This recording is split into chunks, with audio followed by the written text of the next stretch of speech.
Have I had bears climbing into the tree with me? Can a sow chase off a boar and take over a bait? What if you get stuck with a really bad outfitter? How about competition moving in on your hunting area? And how about if two people are in the stand together, does it diminish your chances of getting a bear? Well, these and more are the questions that we're going to be answering today. So thanks for joining us, and let's jump right in. So the first question is a really good one, and I've seen this quite often, actually. He says, I had a nice male bear coming to my bait every day, and then a sow with cubs showed up, and he quit coming. Could this male actually be driven off by a sow? It doesn't seem like that would happen, especially considering that males will kill the cubs when they have a chance. So here's what happens. Sows, when they have cubs, can become extremely aggressive.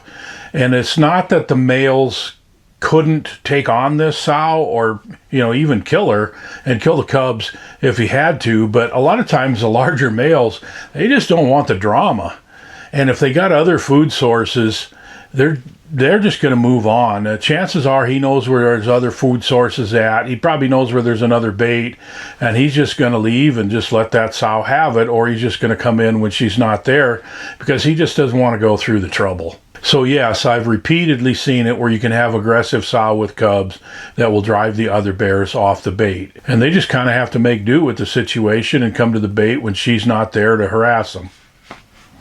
Okay, question number 2. I have seen videos of bears climbing into trees with hunters.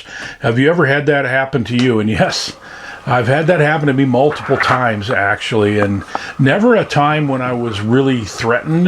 Mostly the bears are just curious, and they want to know what's up there. And I've had this happen in remote areas of Canada where, the bears are just not afraid of human, have very little human contact, and they're just curious about what's in the tree. So I've had a few bears that came up the tree and came close to me, maybe a tree right next to me or actually the tree that I was in. I had one that came right up the ladder stand, and I just kind of stuck my boot out over the top of its nose when it got up to me. And that backed it down. But after I did that, I'm like, maybe that wasn't the brightest thing to do, because that bear could have just bit into my boot and pulled me right out of the tree, or just grabbed my foot and just pulled me right out of the tree onto the ground or something. So that wasn't probably the best way to handle that situation. Might be better off to bump his nose with the lower cam on your bow or a rifle butt or something like that. But anyway, what I did worked. I don't think I would do it again.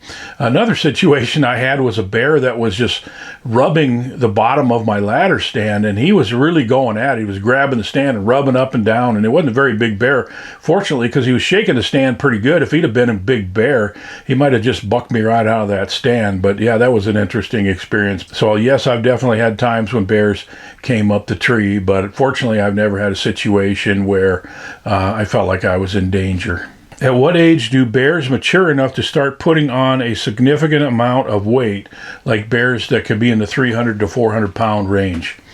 And they can start putting on a lot of weight probably in their 3rd year. The first year, of course, they are with their mother and they're not very big. They'll den with her. They'll be 50 to 75 pounds when they go in the den with her. And then in the spring, they'll come out. The males that by that next fall, then they can be 100 to 100. 150 pounds would be a pretty big one. 130 for the males, 100 to 110, or I'd say 90 to 110 for the females. But then that 3rd year, if they find really good food source and they're on their own and they're learning how to survive, the 2nd year they're learning mostly from their mother. It's that 3rd and 4th year where they really figure out where the food is and how to be efficient at finding food and getting what they need to survive. And so that's when they can really start getting up towards that 300 pound range. And they got to have the body frame. When you start talking about 400 pounds or anything over 300, really, they got to have the body frame to hold that much weight. So you're looking at, I'd say 4 years they can hit 300, and 5 to 6 years 400, and very few of them get much over that. But by the time they're 5 or 6, they're pretty well filled out as far as what their body size is going to be or their frame is going to be. So I hope that answers that question. Okay, this is kind of a long, complex question, so I'll try to summarize it. This hunter was in central Ontario hunting with an outfitter, and the guide was using a gunny sack bag just fastened to the side of a tree. It's actually quite common in some areas up there.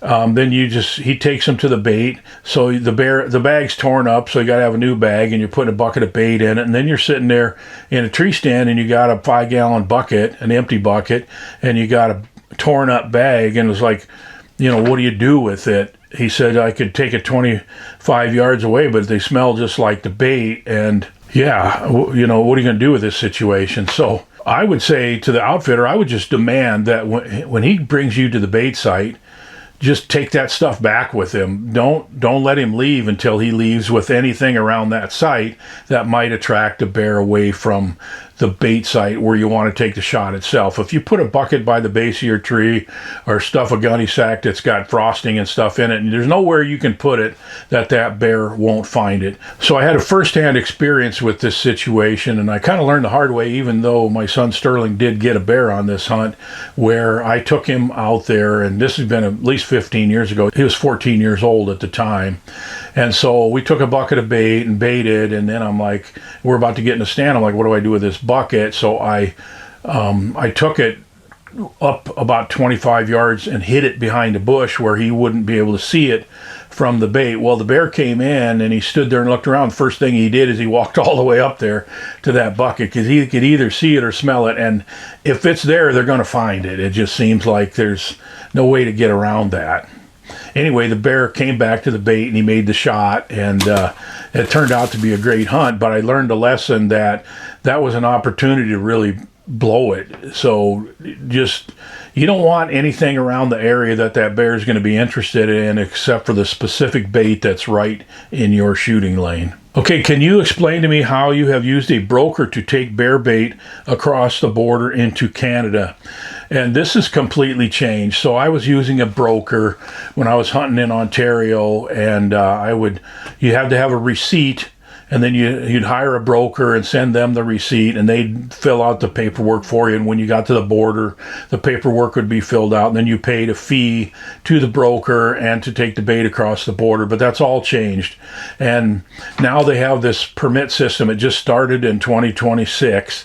It's called the CARM permit, and you have to fill it out, and you have to be an established business as far as I can tell, and it's pretty costly, and it's a lot of red tape and paperwork, and frankly, unless you're taking like a semi-load of bait across the border, it's probably just not going to be worth it. I don't know, I'm being told that these tariffs are been really good for the United States, but Canada's mad about it. I mean, there's no other way to put it. They're not happy with us right now, and they're just making it more difficult to get stuff across the border, and bear bait is one of those things. So you mentioned in a video a while back that you have seen more competition in the areas that you guide. Do you think that's going to be a significant problem in the future because you're so well known on YouTube? And if so, how do you plan to deal with it? I have a lot of competition where I hunt in Minnesota's no quota zone, and I'm always looking for tips. This is a really, really good question, and it's got a lot of angles to it. First of all, yes, I have seen an uptick in the number of people that are hunting near me. And part of that is because the Zone 27 that I guide in, they added 100 new tags to it. That's probably part of the reason why I'm seeing a few more hunters in the woods around me.